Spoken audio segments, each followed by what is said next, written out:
Everybody, this is Big Russ for Project Concept, and today I'll talk to you about the turd behind me. It is a 98 Dakota. It has the 3.9 liter V6 and a 5-speed manual transmission. Uh, it's one step up from the base model, which would have had a 4-cylinder. That's the only difference. But it's your kind of your standard truck you'd find on a pre-owned lot, you know, Craigslist, somebody's front yard when you're driving by. It's nothing crazy. It has manual windows, no power locks. It's a manual transmission. So it's kind of a basic truck. And for a lot of people, that's really all they want is just a basic truck to use for basic truck stuff. But this truck is far from basic. As you can see, it has a full air ride suspension setup in it. Um, there are a few changes that need to be made with the suspension. Mainly, this bar you see that runs from right there by the driver's side bag mount all the way to the passenger side frame rail. It needs to be flipped because the bolt actually rubs the bag, and that's a problem. It does need some body work, which I don't even know if I'm going to attempt to do. I might just throw a set of taillights in here and call it good and rattle bomb the truck white and be done with it. As well as these nice bacon fenders on all four corners from, again, the previous owner, where he had taken a baseball bat to all four corners to fit stupidly wide wheels in the rush to get to a truck show. This truck does have a lot of good things on it, like the shaved doors. And there usually is a brake light right here with a cargo light that lights up in your bed, and that was shaved. And of course, there's no bumper. What's on here is what they call a roll pan, and it just rolls under your bed, giving a nice, smooth, clean look. What have I added to the truck? Well, I've replaced that bag because it was blown and I couldn't move it with a blown bag. You can barely tell, but I actually got some more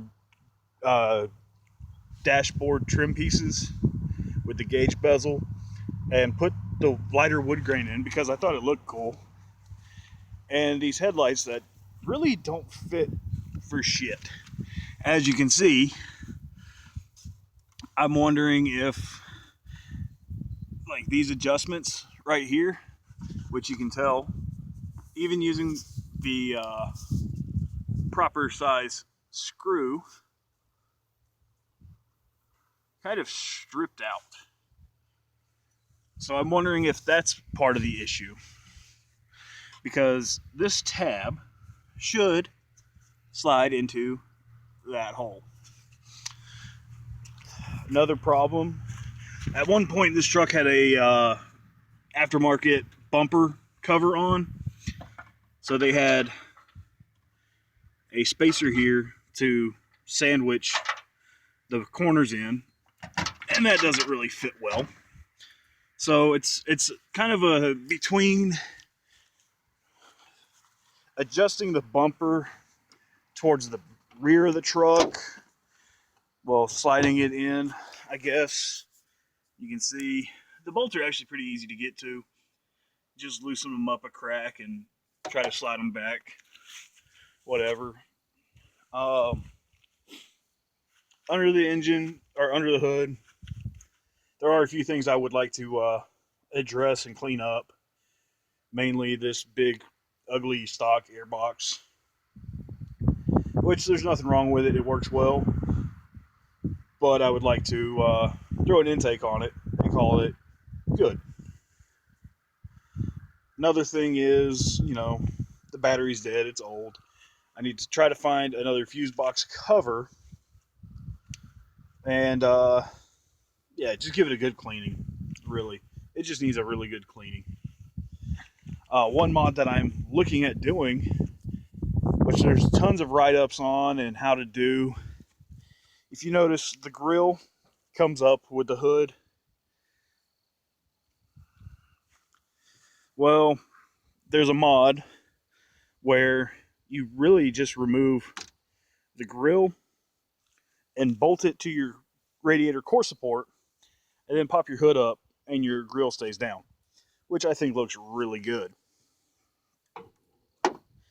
As you can see, I tried my hand at breaking up the two-tone or the matte black, and I didn't do the best job in the world, but this is all going away. The truck will not be matte black. It's probably going to be painted white. Why white? Because it's my truck. I kind of want something from the 90s, and I'm going to be doing some graphics on it. So, there's that. And, I think a white mini truck looks really good, especially with custom painted wheels and tires and everything else. So that is that. The truck will be started working on as soon as some things clear up between work and we have some personal things going on.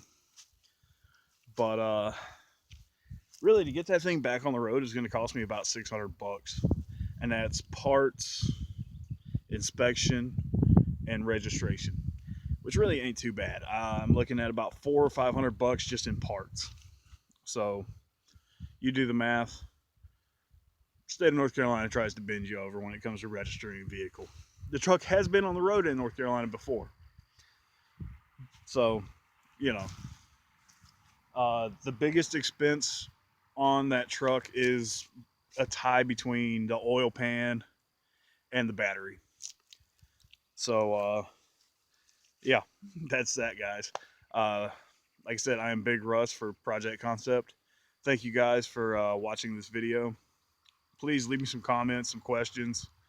Subscribe if you haven't, and have a wonderful day.